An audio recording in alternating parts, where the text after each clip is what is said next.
looking at section 5.4, we're talking about normal distribution.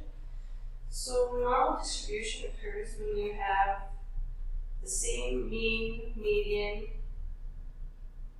and mode in your data. So it could be the same or basically the same, so pretty close to the same. So what forms is a bell curve, meaning it has the same percent on one side as it has on the other.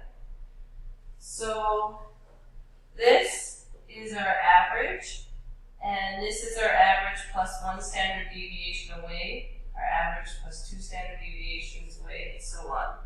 This would be our average subtract one standard deviation, our average subtract two standard deviations, and our average subtract three standard deviations. So if this is our average or our mean, 34% of our information is on one side of the average, 34% is on the other.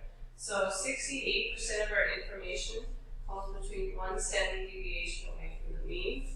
95% of our information is within two standard deviations of the mean. And then 99.7% is within three standard deviations of the mean. The area under the curve is 1, so that's 100% of our information. What I like to do is, and I suggest, is you make one of these bell curves with pen in your notebook, and you just leave these blank, so that when you're doing questions, you can fill in this information based on the questions using pencil, and just erase it and keep using the chart as needed, so you're not drawing the bell curve every time. Okay, so if we're going to use this bell curve, let's look at example 2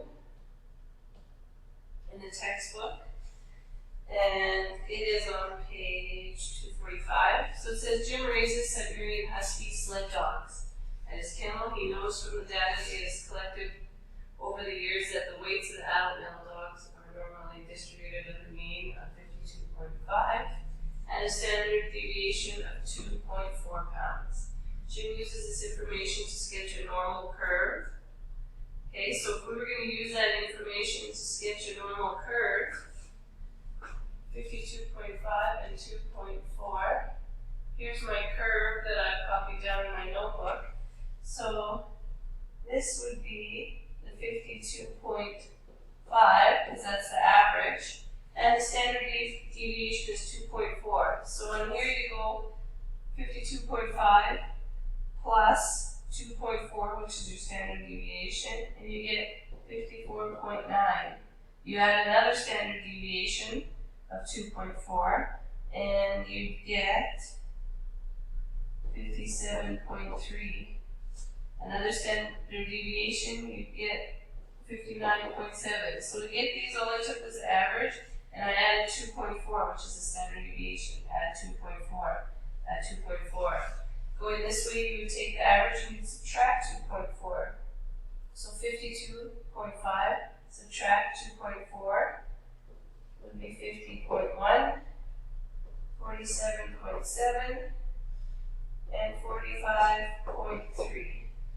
Okay, so the question for example 2 was, what percent of adult male dogs at Jim's kennel would you expect to have a weight between 47.7 and 54.9 pounds? So what you do is, here's the 47.7 and the 54.9. You add up the percents that fall between there. So you have 34%, 34%, and 13.5%. So when you add those up, you get a total of 81.5%.